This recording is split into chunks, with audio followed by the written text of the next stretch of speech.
వీక్షకులకు స్వాగతం, నమస్కారం.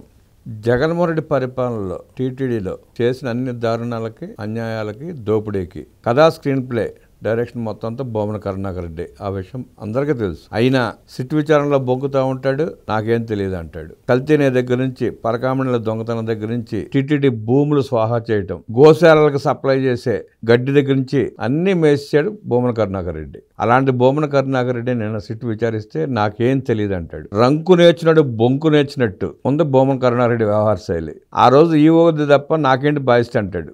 ఈవోకి అన్ని తెలుసు, నాకేం తెలియదు అంటాడు. ఈ సందర్భంలో ఈవో ధర్మారెడ్డిని మొన్న 5 గంటలు విచారించారు. మరోసారి సిట్ విచారించడం సిద్ధమవుతా ఉంది. బొమ్మన కరుణాకర్ రెడ్డి బొంకుడు వ్యాఖ్యల మీద విశ్లేషించడానికి మనతో పాటు ఉన్నారు సీనియర్ జర్నలిస్ట్ దుర్గా కుమార్ గారు. వారిని అడిగి బొమ్మన రంకు మాటల గురించి అడిగి తెసే ప్రయత్నం చేద్దాం. సార్ నమస్తే. నమస్తే బ్రహ్మగారు, మన వీక్షకులు కూడా. రంకు నేర్చినట్టు బొంక నేర్చినట్టు ఉంది బొమ్మన కరుణాకర్ రెడ్డి వ్యవహార శైలి. దొంగతనాలు, దోపిడీలు, అరాచకాలు చేయనిదంటూ లేదు బొమ్మన కరుణాకర్ రెడ్డి. ఆ టీటీడీని అర్థం పెట్టుకుని, ఆ పదవిని అర్థం పెట్టుకుని, అలాంటి వ్యక్తి నాకేం తెలియదు అంతా ఈవోదేని అంటాడు. సిట్టు ముందు ఒక మాట చెప్తాడు, బయటకు వచ్చి ఒక మాట మాట్లాడతాడు. బొమ్మన కరుణాకర్ రెడ్డి వ్యవహార శైలిని, ఆడే అబద్ధాలను ఎట్లా విశ్లేషిస్తారు సార్? ఒక్క బొమ్మన కరుణాకర్ రెడ్డి కాదండి, తిరుమల తిరుపతి దేవస్థానాన్ని 2019 నుంచి 24 వరకు ఒక పద్ధతి ప్రకారం, అంటే ఒక ముందస్తు ప్రణాళిక ప్రకారం భ్రష్టు పట్టించడానికి, ఆ నిధుల్ని స్వాహా చేయటానికి, శ్రీవారి ఆస్తుల్ని స్వాహా చేయటానికి, వచ్చే ఖరీదైన బహుమతులు, లేకపోతే ఆభరణాలు, లేకపోతే బంగారం, విదేశీ కరెన్సీ, ఇవన్నీ కూడా ఒక ప్రణాళిక ప్రకారం దోపిడీ జరిగిందండి. అది 2023లో బయటపడింది. ఈ ఏఎస్ఓ, అసిస్టెంట్ సెక్యూరిటీ విజిలెన్స్ అధికారి సతీష్ కుమార్ పట్టుకుని దాన్ని బయటకు తీసుకొచ్చేటప్పటికి వీళ్ళ బతుకంతా బయటపడుతుందనే ఒక దీని మీద సతీష్ని అప్పటి నుంచి వేధించడం మొదలుపెట్టారండి. ఎందుకంటే ఈ వ్యవహారం అనేది రవికుమార్ అనే వ్యక్తి అసలు యాక్చువల్గా తిరుపతి దేవస్థానం అధికారి కూడా కాదు. అతను జిఆర్ మఠానికి చెందిన వ్యక్తి. అతను పరకామణిలో లెక్కింపుకి ఎందుకు వస్తున్నాడో తెలియదు ఎవరికి. అసలు అతను ప్రతిరోజు ఇదే కార్యక్రమం కింద దోసుకుని వెళ్తే ఆ కేసుని ఏఎస్విఓ అసిస్టెంట్ విజిలెన్స్ ఆఫీసర్ పట్టుకుంటే, తిరుపతి దేవస్థానంలో కూడా విజిలెన్స్ అండ్ సెక్యూరిటీ ఉంది కదండి, వాళ్ళు కూడా వాళ్ళకి సహకరించి దాన్ని బయటకు తీసుకురావాలి. కానీ బొమ్మన కరుణాకర్ రెడ్డి గారు దాన్ని ఒక రాజీ చేసి, అంటే దాన్ని బయటికి రానివ్వకుండా వీళ్ళే దాన్ని ఒక పంచాయతీ పెట్టి అతనితో ఒక నామమాత్రంగా ఒక 14 కోట్ల రూపాయల మేర ఆస్తుల్ని ఏదో శ్రీవారి దేవస్థానానికి రాయించి ఆ కేసుని ఒక లోక్ అదాలత్ ద్వారా పరిష్కారం చేశారు. తర్వాత ఈ పాలక మండలిలో కూడా టేబుల్ తీర్మానం కింద దాన్ని పెట్టారు. అలా యాక్చువల్గా పాలక మండలిలో పెట్టే ప్రతి తీర్మానాన్ని ముందుగా ఎజెండాలో పెడతారు, పాలక మండలి సభ్యులు అందరూ కూడా పంపిస్తారు. కానీ ఇది పాలక మండలి సభ్యులకి ముందస్తు లేకుండా వాళ్ళకాళ్ళు అప్పటికప్పుడు పెట్టి అంటే సమాలోచన చేసుకున్నారు. ఇది జరిగిన మాట వాస్తవమే, ఇదిగో ఇంత జరిగింది, మనందరికీ ఎంతో కొంత ముడుతుంది ముఖ్యులు కాబట్టి మనం ఈ టేబుల్ తీర్మానం మేము పెడతాము, మీరు అందరూ వేస్తానండి. మీరు చూసే ఉంటారు, అంతకుముందు ఈయన వైవి సుబ్బారెడ్డి గారు పాలక మండలి సమావేశంలో వివిధ సేవల ధరలు సంతలో పాట పెట్టినట్టు పెట్టి ఇంత పెట్టేయండి, అది ఇంత పెంచేయండి, డబల్ త్రిబుల్ చేసేయండి, అప్పుడు 5,000 ఉందా 15,000 చేయండి, ఇట్లా చేసినట్టే ఆ టేబుల్ తీర్మానం ద్వారా దాన్ని లోక్ అదాలత్లో పరిష్కారానికి అనిపించేశారు. సరే, వీళ్ళు శ్రీవారి ఆస్తుల్ని, టీటీడీని దోచుకోవడం వరకు పరిమితమయ్యారంటారా, లేదంటే ఆయన ప్రాపకాన్ని, ఆయన వైభవాన్ని తగ్గించే ప్రయత్నం చేయడంలో కూడా భాగం అంటారా? అది కూడా జరిగిందండి. ఇదంతా ఒక ప్రణాళిక ప్రకారం జరిగిందండి. శ్రీవారి ప్రతిష్టని మసకబార్చాలి, ఆయనకున్న పవిత్రతని, తర్వాత అంతర్జాతీయంగా కొన్ని కోట్ల మంది ప్రజల, హిందూ మత ప్రజల యొక్క మనోభావాల్ని దెబ్బతీయాలి, పలసపరచాలి ఆయన ప్రతిష్టని. దానివల్ల ఉపయోగం ఏంటంటారు వాళ్ళకి? అది ఇప్పుడు గతంలో ఎప్పుడు అన్య మతస్థులు టీటీడీ చైర్మన్గా లేరండి. టీటీడీకి అసలు ఈవోలుగా నియమించాలంటే కూడా కొన్ని ప్రత్యేక అర్హతలు చూసి పెట్టేవాళ్ళు. ఒక సీనియర్ ఐఏఎస్ అధికారి కాదు, సీనియర్ ఐఏఎస్ అధికారికి ఆధ్యాత్మిక చింతన కలిగినటువంటి కుటుంబ బ్యాక్గ్రౌండ్ నుంచి కూడా వచ్చి అటువంటి సత్ప్రవర్తన కలిగిన మంచి రికార్డు ఉన్న వ్యక్తులను మాత్రమే ఎంపిక చేసి పెట్టేవాళ్ళు. మిగిలిన కలెక్టర్లు, ఇతర సెక్రటరీలు పోస్టులకి పెద్ద ఇంత ఆలోచించక్కర్లేదు. పెట్టక్కర్లా.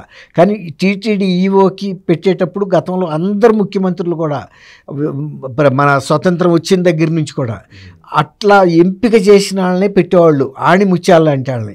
దాంతో ఏ రోజు కూడా తిరుపతి దేవస్థానం మీద ఎటువంటి ఆరోపణలు రాలేదు, అటువంటి అవకాశం కూడా ఇవ్వలేదు కూడా ఈవోలు. కానీ అన్య మతస్థులు కూడా పెట్టేవాళ్ళు కాదు. తర్వాత సమాజంలో మంచి పేరు ప్రతిష్టలు ఉన్న వ్యక్తుల్ని, ఆధ్యాత్మిక భావన కలిగిన వాళ్ళని చైర్మన్గా పెట్టేవాళ్ళు. ఒకవేళ అట్లా కాని పరిస్థితుల్లో కూడా వాళ్ళ మీద రిమార్క్స్ ఉండేవి కాదు. సేమ్ హిందూ మతం మీద ఇంతో అంతో అభిమానం ఉన్న వ్యక్తులే ఉన్నారు. ఫస్ట్ టైము అన్య మతస్థుల్ని చైర్మన్లుగా పెట్టి, తర్వాత సెంట్రల్ నుంచి నాన్ ఐఏఎస్ని, ఇతర క్యాడర్ల వాళ్ళని తీసుకొచ్చి జేఈఓ పోస్టులో పెట్టి ఇన్ఛార్జిగా మళ్ళీ ఈఓ బాధ్యతలు ఇచ్చి వీళ్ళ ఇష్టానుసారంగా నడిపారండి. దీని మూలాన ఇప్పుడు మీరు అన్నారు చూసారా, కేవలం వీళ్ళు ఆర్థిక అంశాలే చూసారా, లేకపోతే ఇతర కూడా దేవస్థాన ప్రతిష్టను దెబ్బతీస్తానికి కూడా వాళ్ళు ఒక పథకం ప్రకారమే చేశారండి. రాజశేఖర టైం నుంచి పునాది పడిందండి. ఆయన అప్పుడు కొన్ని కొండలు మేము తీసేసుకుంటాం అన్నప్పటి నుంచి కూడా జరిగింది. అందుకే ఆయన చనిపోయినప్పుడు కూడా మీరు గమనించండి, రావాల్సిన సానుభూతి రాలేదు. రాకపోగా ఈయన తిరుపతికి 7 కొండల మీద చేసిన వ్యాఖ్యానం మూలనే ఆయనకు అటువంటి దుర్మరణం వచ్చిందని కూడా చాలామంది బహిరంగంగా కూడా మాట్లాడారు. ఇప్పుడు మనం చనిపోయిన వాళ్ళ గురించి చెడ్డగా చెప్పడం కాదు, కానీ అది వచ్చింది. తర్వాత మీరు అడిగారు అసలు ఈ ఆర్థిక అంశాలకే పరిమితం అయ్యారని. ఆర్థిక అంశాలు చూసుకున్నారు, పనిలో పనిగా ఇటువంటి వ్యవహారాలు కూడా. ఇప్పుడు ఏమంటే నేతిలో కల్తీ నెయ్యి సప్లై చేయాల్సిన అవసరం ఏముందండి? మీకు గుర్తుందో లేదో, 1980 ప్రాంతంలో చెన్నారెడ్డి గారు ముఖ్యమంత్రిగా ఉన్నప్పుడు కూడా ఈ లడ్డూల యొక్క షెల్ లైఫ్ అంటే తొందరగా నాణ్యత దెబ్బతింటుందనే ఒక ఫిర్యాదులు వస్తే చెన్నారెడ్డి గారు ఇమ్మీడియట్గా యాక్షన్కి ఆదేశించాడు. అది ఎవరిని పెట్టాడు? జి పుల్లారెడ్డి గారిని చైర్మన్గా పెట్టి కమిటీని పెట్టారు. అసలు ఈ లడ్డు నాణ్యత ఎందుకు తగ్గుతుంది అన్నప్పుడు వాళ్ళు కూడా అన్ని పదార్థాలని పరిశీలించాడు. ఇప్పుడు పుల్లారెడ్డి గారు ఇలా నెయ్యి కానీ ఏ ఇతర పదార్థాలు చూసి కంటితో చెప్పగలిగినంత అనుభవం ఉంది ఆయనకి. ఆయన వెళ్ళి కొంతమంది సభ్యులతో పాటు చూసి ఆయన చెప్పింది ఏంటి తెలుసా, పదార్థాల ఎంపికలో నాసిరకం ఏం లేదు, అన్నీ కూడా క్వాలిటీగానే ఉన్నాయి. కాకపోతే ఏంటంటే ఏదైతే వంటకు వండే పాత్రలు ఉన్నాయో వాటి పరిశుభ్రత విషయంలో ఇంకా కొంత శ్రద్ధ పట్టుకుంటే షెల్ లైఫ్ పెరుగుతుంది, షెల్ లైఫ్ తగ్గటానికి అదొక్కటే కారణం అని చెప్పాడు. బాండ శుద్ధి లేదు అన్నాడు ఆయన మాటల్లో. అంతే తప్ప ఏ రకమైనటువంటి అవినీతి కానీ లేకపోతే నాణ్యత లోపాలు కానీ ఇక్కడ కూడా చేయలేదండి. ఇది ఎప్పుడు 80లో జరిగిందండి. అంటే దాదాపు 43 ఏళ్ల క్రితం 44 ఏళ్ల క్రితం జరిగిన సంఘటన వాళ్ళని చెప్తున్నా. అప్పుడు కూడా ఇటువంటి ఆస్కారమే లేదండి. ఫస్ట్ టైము తక్కువ నాణ్యత కలిగి తెలిసి మైసూరు నుంచి ల్యాబొరేటరీ రిపోర్ట్ వచ్చిన తర్వాత కూడా వీళ్ళే ముందు కిక్ బ్యాక్స్ మాట్లాడుకున్నారు కదండి. బోలే బాబా డైరీ ఎక్కడండి, ఉత్తరాఖండ్లో డైరీ ఏంటి, ఇక్కడ సప్లై చేయటం ఏంటి, వైష్ణవి డైరీ ఏంటి, ఏఆర్ డైరీ, ఇవన్నీ కూడా కిక్ బ్యాక్స్ ఇవ్వడానికి ఇప్పుడు చిన్నప్పన్న అకౌంట్లో కూడా పడినాయి కదండి, కోట్ల రూపాయలు. ఇప్పుడు ప్రతి కిలోకి మళ్ళీ 25 రూపాయలు అందులోంచి కూడా ఇవ్వమని అతను అడిగాడని కూడా వాళ్ళే చెప్పారు. ఇప్పుడు వాళ్ళు కొటేషనే లో కొటేషన్ వేశారు. ఎందుకు? మనం నెయ్యి సప్లై చేయక్కర్లేదు, ఇక్కడ నేతి లాంటి పదార్థం చేస్తే చాలు, నేతి వాసన ఉండాలి అంతే. ఆ తర్వాత మిగిలింది వాళ్ళే చూసుకున్నారు. దాంతో తండోపతండాలుగా ఫిర్యాదులు వచ్చినా కూడా ఎవరు తీసుకున్నారు? భక్తుల నుంచి ఫిర్యాదులు వదిలిపెట్టండి బ్రహ్మ గారు. ల్యాబొరేటరీ రిపోర్ట్ వచ్చిన తర్వాత ఇంకా అంతకన్నా ధృవీకరణ ఇంకేం కావాలి? అలా తెలుసు కాబట్టి దాన్ని పక్కన పెట్టారు. ధర్మారెడ్డి కూడా చెప్పాడుగా, నా టేబుల్ మీద కూడా వచ్చింది, నాకు కూడా నా దృష్టికి వచ్చిందని. ఆయన తీసుకోలేదు. ఇప్పుడు భూమన కరుణాకర్ రెడ్డి గారు ఇవాళ హాజరయ్యాడు సిఐడి దీనికి విచారణకి. ఆయన ఏం మాట్లాడుతున్నాడండి?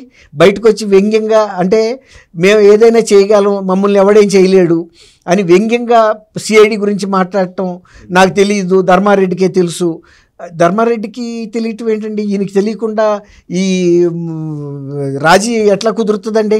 అదే అంటున్నా, రాజీ వాళ్ళు అడిగారు, రాజీ చేయటానికి జరిగిన ప్రయత్నాలు మీకు తెలుసా అని అడిగితే తెలియదు.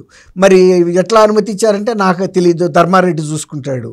ఇట్లా అన్ని పొంతం లేని సమాధానాలు చెప్పాడు. తర్వాత అతను సతీష్ కుమార్ మరణం మీద మీరు ఆత్మహత్య అని ఎలా చెప్పగలిగారంటే, నేను ఇప్పుడు కూడా చెబుతున్నాను ప్రభుత్వం వేధించిందని.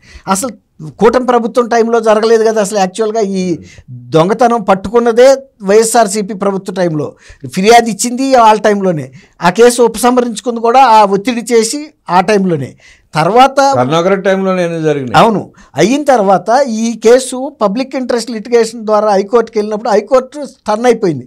అంటే ఆశ్చర్యం వ్యక్తం చేసింది, అసలు ఇలాంటి ఇంత పెద్ద కేసుని వీళ్ళు లోకాయుక్తలో ఎట్టా పరిష్కారం చేసుకుంటారు, అసలు లోకాయుక్తకి వెళ్ళాల్సిన కేసు కాదు ఇది, లోకాయుక్త పరిధిలోకి రాదని కూడా చెప్పింది. సరే, ఇక్కడ వాళ్ళు ప్రజలు నమ్మించి మోసం చేసే ప్రయత్నం చేసేది ఏంటంటే, అదొక జర్నలిస్టు కోర్టుకు వెళ్తే హైకోర్టు సిట్ ఏర్పాటు చేసి, అవును, ప్రభుత్వం కాదు చేసింది, చేయలేదండి. అదే దాన్ని కూడా వక్రీకరించి ప్రభుత్వం వేధింపులు అంటూ మాట్లాడుతున్న తీరు చూస్తాను అసహ్యం కలుగుతుంది. అదే నేను అన్నా, ఇది ప్రభుత్వానికి సంబంధం లేదు.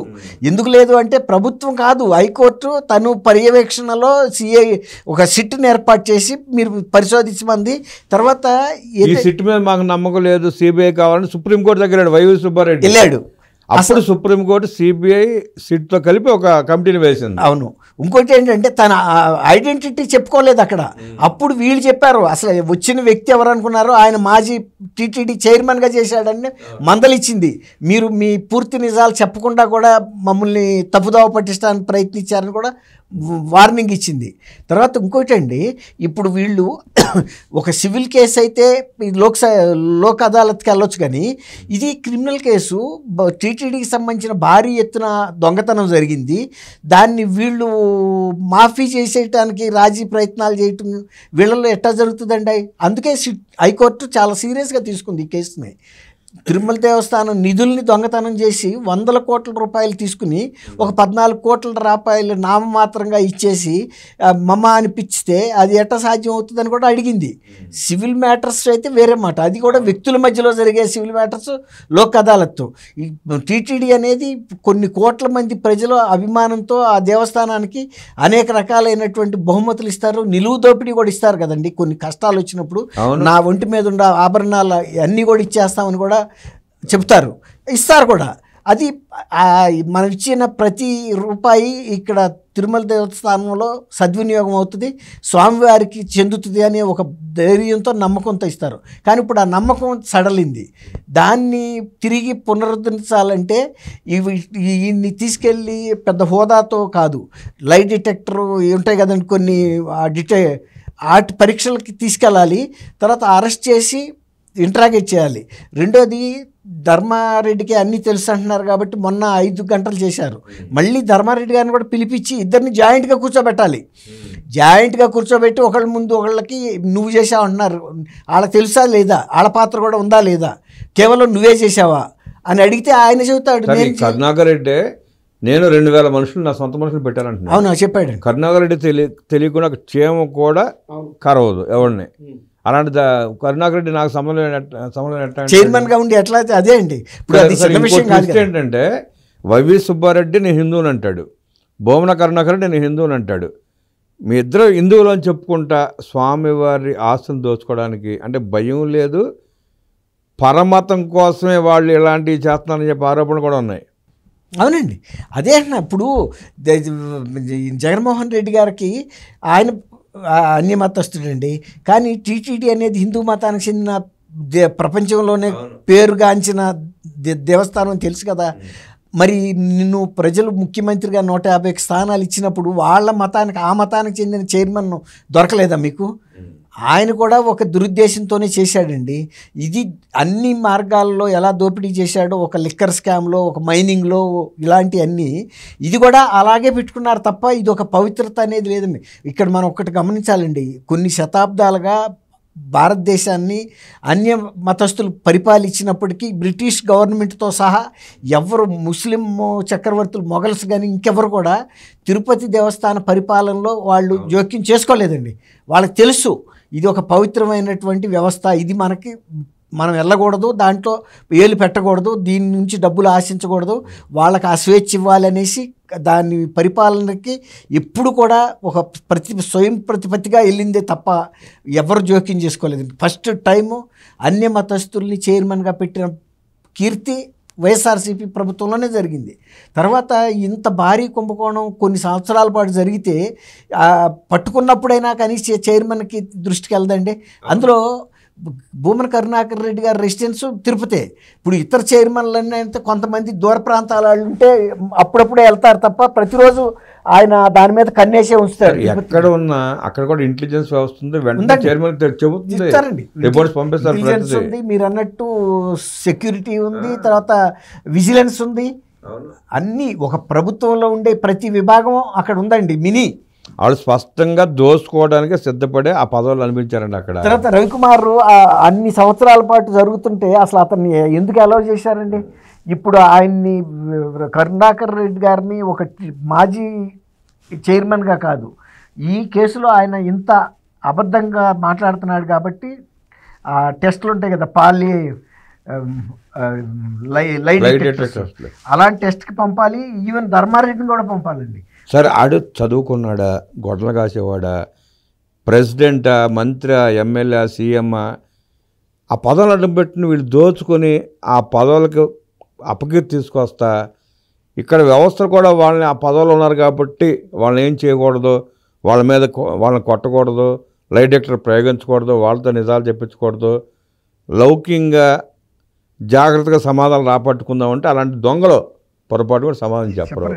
ఇవాళ ఎవరు కూడా కరుణాకర్ రెడ్డి గారు ఈ వీళ్ళకి సహకరిస్తాడని కానీ జరిగిన వాస్తవాలు చెప్తాడని కానీ. మీకు కరుణాకర్ రెడ్డే కాదు సార్, ఇప్పుడు లిక్కర్ స్కామ్లో తీసుకోండి, చెవిరెడ్డి దగ్గర నుంచి బాలాజీ గోవిందప్ప దాకా ఆయనకి వెళ్ళి అంటారు కానీ ఆయన ఎవడో చెప్పట్లా, ఎవరు చెప్పరు. ఎట్లా చెప్తారు మరి, ఎట్లా చెప్పిస్తారు ఈ పోలీసులు వాళ్ళ చేత? ఇప్పుడు అందుకే ఆ మర్యాదలు ఏం పాటించాల్సిన అవసరం లేదండి.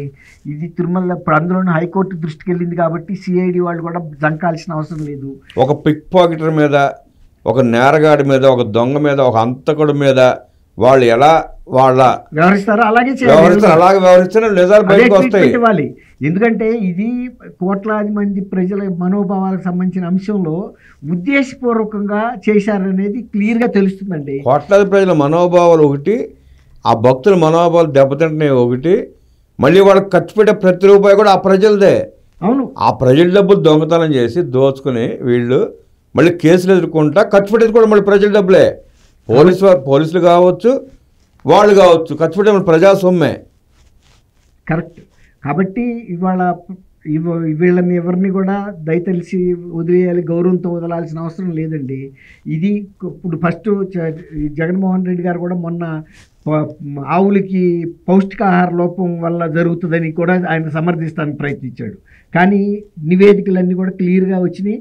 ఇవి ఇతర ఆయిల్స్ కలిపి చేశారు తప్ప అందులో నెయ్యి అనేది లేదు, ఆర్టిఫిషియల్ ఫ్లేవర్స్ ఫారిన్ నుంచి తెప్పించి కలిపారు అనేది క్లియర్గా అర్థమైపోయింది అందరికీ. అవును, కృత్రిమమైంది, అంటే సింథటిక్ నెయ్యి, అది ఎంత పాపాత్మలండి. అదే మరి ఇప్పుడు ఇక్కడ అంతకుముందు ఎప్పుడు కూడా ఈ పరకామణిలో ఇట్లాంటివి జరగలేదండి. జరగకపోవడానికి కారణం ఏంటంటే చైర్మన్లు కానీ ఈవోలు కానీ ప్రతి వాళ్ళు కూడా ఒక స్వామి భక్తితో మనం ఇది ఒక పవిత్ర కార్యం అన్నట్టు చేసేవాళ్ళు. మనం ఒక ధర్మకర్తలమే తప్ప మనం ఇక్కడ ఇట్లాంటి అరాచకం చేయకూడదని. ఫస్ట్ టైం ఇలాంటి దోపిడీ జరగటం కానీ వ్యవస్థలోని వివిధ విభాగాల్లో ఇలాంటి కరప్షన్ చేయటం, తర్వాత ఇలాంటి కల్తీ అంశాలు, తర్వాత పర్చేజెస్లో కమిషన్లు కొట్టుకోవటం, తర్వాత ఇప్పుడు ఏ గ్రేడ్ బదులు బి గ్రేడ్ జీడిపప్పు తెచ్చినా పర్వాలేదండి, జీడిపప్పు కనీసం. కానీ అట్ట కాకుండా ఏవో కృత్రిమమైనవి తెచ్చి కూడా కక్కుర్తిపడి ప్రజల యొక్క ఆరోగ్యాలతో ఆడుకున్నారు, మనోభావాలతో ఆడుకున్నారు ఆ రోజున. తర్వాత ఇందులో కొన్ని జంతు కొవ్వు కూడా కలిసిందన్న ఇవి కూడా వచ్చినాయి. అప్పుడు చంద్రబాబు నాయుడు గారు కల్తీ అంటే ఆయన అన్నారు ఇది కావాలని ఈయన రాజకీయం చేశాడన్నారు. ఇప్పుడు ఏం చెబుతారండి? చంద్రబాబు నాయుడు గారు ఎందుకు చెబుతాడండి? ఇప్పుడు రాబట్టే కదా వెంటనే అక్కడి నుంచి ఆపేశారు కదా కొనుగోలు. మళ్ళీ ప్రభుత్వ రంగ సంస్థల నుంచి నిజమైన ప్యూర్ నెయ్యి వచ్చిన తర్వాత అందరూ చెప్పారు కదా ఇప్పుడు లడ్డూ నాణ్యత పెరిగింది, శ్రీవారికి కూడా పవిత్రమైనటువంటి తాజా నెయ్యితో సేవలు జరుగుతున్నాయని. ఇప్పుడు శ్రీవారి పోటీల్లో పనిచేసే వాళ్ళు కూడా కొన్ని దశాబ్దాలుగా పనిచేసే వాళ్ళు ఉంటారండి. అవును, వాళ్ళకి ఆ పదార్థాల్లో క్వాలిటీ వెంటనే తెలిసిపోద్దండి. కానీ వాళ్ళని కూడా బయటికి మాట్లాడనివ్వకుండా వీళ్ళు భయభ్రాంతులకు గురి చేశారు. దాని మూలన వాళ్ళు ఏమి మాట్లాడలేని పరిస్థితి. లేకపోతే వాళ్ళు చెప్పగలరండి.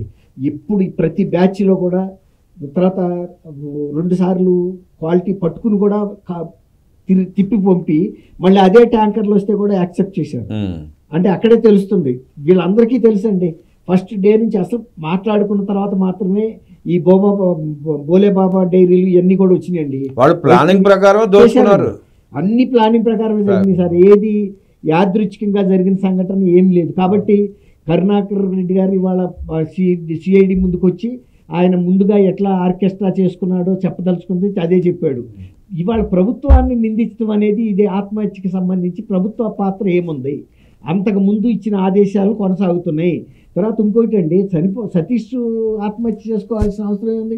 ఆయన ఫిర్యాదుదారు ఓ పోలీస్ అధికారి చేసుకుంటే ప్రభుత్వం ఒత్తిడి ఎందుకు ఉంటుందండి? అదే అంటే ప్రభుత్వం ఏం లేదు. సుప్రీంకోర్టు నియమించిన సిట్ విచారణ చేస్తున్న సందర్భంగా అతన్ని వాళ్లే చంపించారు, దాంట్లో అనుమానం లేదు.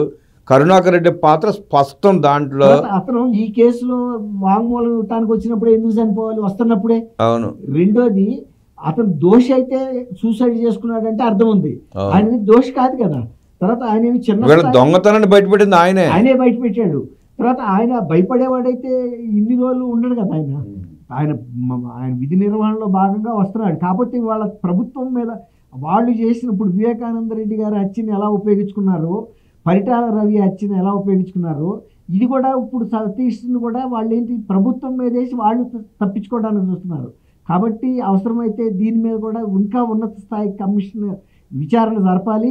దోషులు పట్టుకున్నప్పుడే ప్రపంచవ్యాప్తంగా ఉన్న కొన్ని కోట్ల మంది హిందువుల మనోభావాలు వాళ్ళు అనుకున్నది అంటే శ్రీవారి పవిత్రతను కాపాడటానికి ఈ ప్రభుత్వం చర్య తీసుకుందన్న ఒక భావన కలగాలండి. లేకపోతే ఏమవుతుందంటే శ్రీవారి, మీరు ఇంతకుముందు అడిగారు, ఆ దేవస్థానం యొక్క ప్రాచుర్యాన్ని దెబ్బతీసే ప్రయత్నాలు ఉద్దేశపూర్వకంగా జరిగినాయి. అందువల్ల ఈ ప్రభుత్వం కఠిన చర్యలు తీసుకుంటే భక్తుల్లో మళ్ళీ పునర్విశ్వాసం అనేది శ్రీవారి మీద రావాలి. హిందువుల భక్తుల మనోభావాలను అర్థం చేసుకుని అన్య మతస్థులు అధికారాన్ని చేపట్టి వారి పాలనలో అన్ని మతస్థులనే టీటీడీలో నియమించి వాళ్ళని అడ్డం పెట్టుకుని కోట్లాది రూపాయలు దోచుకున్న ఆ దుర్మార్గుల్ని కఠినంగా శిక్షించాలని, శ్రీవారి దేవస్థాన ప్రతిష్టని నిలబెట్టాలని, అన్ని మతస్థులు కావాలనే కుట్ర చేసి హిందువుల మనోభావాలతో ఆడుకుని కలియుగ వైకుంఠుడు టీటీడీ దేవస్థానం ప్రతిష్టని మసకబార్చే ప్రయత్నంలో భాగంగానే ఇది పెద్ద కుట్ర అంటూ విశ్లేషించిన దుర్గాకుమార్ గారికి ధన్యవాదాలు తెలియజేస్తూ నమస్కారం.